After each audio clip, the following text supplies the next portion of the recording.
আসসালামু আলাইকুম প্রিয় শিক্ষার্থীরা, ইয়ার লার্নিং থেকে সবাইকে শুভেচ্ছা জানিয়ে শুরু করছি আমাদের ইতিহাস ও সামাজিক বিজ্ঞান বইয়ের আজকে আমরা চতুর্থ অধ্যায়ে।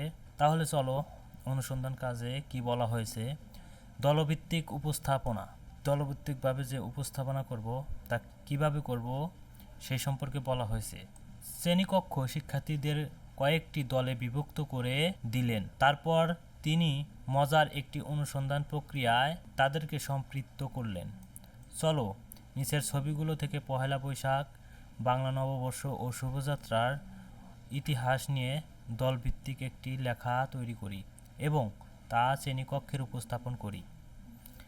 এই কাজের তথ্য সংগ্রহের জন্য আমরা ইন্টারনেট ছাড়াও বাংলাদেশের জাতীয় জ্ঞানকোষ বাংলাপিডিয়ায় প্রকাশিত এবং এই বইয়ের শেষে পরিপৃষ্ট অংশের উল্লেখিত তথ্য থেকেও প্রয়োজন মতো সাহায্য গ্রহণ করতে পারবে।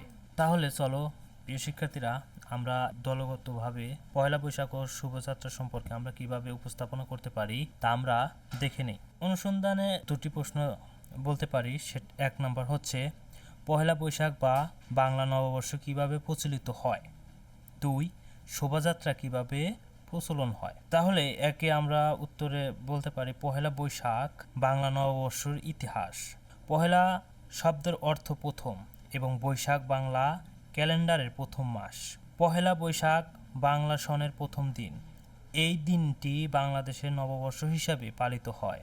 দিনটি সকল বাঙালি জাতির ঐতিহ্যবাহী বর্ষবরণের দিন। দিনটি বাংলাদেশে এবং ভারতের পশ্চিমবঙ্গে নববর্ষ হিসাবে বিশেষ উৎসবের সাথে পালিত হয়। ত্রিপুরার বসবাসরত বাঙালিরাও এই উৎসবে অংশ নিয়ে থাকে। পহেলা বৈশাখ বাংলাদেশে জাতীয় উৎসব হিসেবে পালিত হয়ে থাকে। সেই হিসাবে এটি বাঙালিদের একটি সর্বজনীন লোক উৎসব বিবেচিত।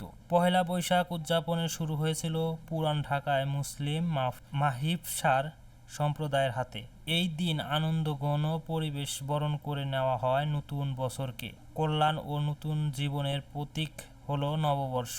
অতীতের ভুল ত্রুটি ও ব্যথার গ্লানি ভুলে নতুন করে সুখ শান্তি ও সমৃদ্ধি কামনা উদযাপিত হয় নববর্ষ। পহেলা বৈশাখের ইতিহাস ষোড়শ শতাব্দীতে মোগল যুগ থেকে শুরু হয় বলে মনে করা হয়, যখন সম্রাট আকবর ফসল কাটার মৌসুমের উপর ভিত্তি করে এটি নতুন কর ব্যবস্থা চালু করেন। এটি বাংলা নববর্ষের সঙ্গে মিলে যায়, যা ঐতিহ্যগতভাবে স্থানীয় জনগণের দ্বারা উদযাপন করা হয়। 2 নম্বরের প্রশ্নে শোভাযাত্রা ইতিহাস সম্পর্কে বলতে পারি। বৈশাখী উদযাপনের ইতিহাস কয়েকশো বছরের পুরনো হলেও মঙ্গল শোভাযাত্রার ইতিহাস খুব বেশি পুরনো নয়। মঙ্গল শোভাযাত্রা প্রথম শুরু হয়েছিল 1985 সালে পহেলা বৈশাখে যশোরে। তখন দেশে ছিল সামরিক শাসন। উদ্দেশ্য ছিল দেশের লোকগীত উপস্থাপনের মাধ্যমে সব মানুষকে ঐক্যবদ্ধ করা। আর সেই শোভাযাত্রায় অশুভের বিনাশ কামনা করে শুভ শক্তির আগমনের প্রার্থনা করা হয়। এর উদ্যোগ নিয়েছিলেন চারুশিল্পী মাহবুব জামাল শামীম। ঢাকা বিশ্ববিদ্যালয় চারুকলা ইনস্টিটিউট থেকে পড়াশোনা শেষ করে যশোর চলে যান তিনি। যশোরে গিয়ে চারুপীঠ নামে একটি প্রতিষ্ঠান শুরু করেছিলেন তিনি। তবে শেষ পর্যন্ত যশোর সীমাবদ্ধ থাকেনি মঙ্গল শোভাযাত্রা। 1989 সালে পহেলা বৈশাখে ঢাকা বিশ্ববিদ্যালয় চারুকলা থেকে শুরু হয় এই মঙ্গল শোভাযাত্রা। শুরুতে এর নাম আনন্দ শোভাযাত্রা ছিল। তৎকালীন রাজনৈতিক অবস্থাকে মাথায় রেখে এমনটা করা হয়েছিল। পরবর্তী সময়ে এটি মঙ্গল শোভাযাত্রা হিসাবে পরিচিত হয়। তাহলে প্রিয় শিক্ষার্থীরা, আমরা দলগতভাবে এভাবেই পহেলা বৈশাখ ও বাংলা নববর্ষ শোভাযাত্রা সম্পর্কে আমরা উপস্থাপন করতে পারি। তারপরে আমরা সামাজিক ও সাংস্কৃতিক ইতিহাস কাকে বলে, তোমরা অবশ্যই এটি পড়ে নেবে। তারপরে বলা হয়েছে, তোমার মতে সামাজিক ও সাংস্কৃতিক ইতিহাস কাকে বলে, শ্রেণীকক্ষে সকলের সামনে উপস্থাপন করো। তাহলে প্রিয় শিক্ষার্থীরা, আমরা উত্তরে বলতে পারি, মানুষ সামাজিক জীব। সমাজবন্ধ মানুষের প্রত্যহিক জীবনের ঘটনাই সামাজিক ইতিহাস। মানুষ অতীতে কিভাবে সমাজবদ্ধ হয়ে বসবাস করত, তখন মানুষে পারস্পরিক সম্পর্ক কেমন ছিল এবং সমাজের নানান উপাদানের অতীত বৈশিষ্ট্য ও পরিবর্তন যখন বোঝার চেষ্টা করা হয় তখন তা সামাজিক ইতিহাস হয়ে ওঠে। অর্থাৎ সমাজের নানান উপাদানের পরিবর্তন ও রূপান্তর অনুধাবনের জন্য কালানুক্রমিক গবেষণাভিত্তিক যে প্রচেষ্টা গ্রহণ করা হয় তাই হলো সামাজিক ইতিহাস।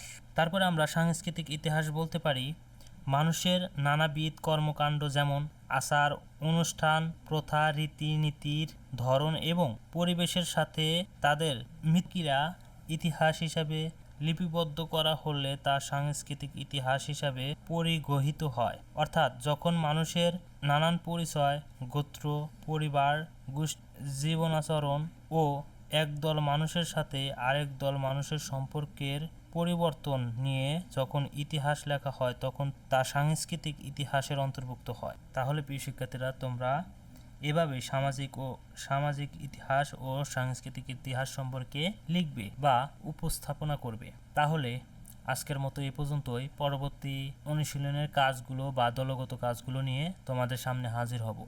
ততক্ষণে তোমরা ভালো থেকো।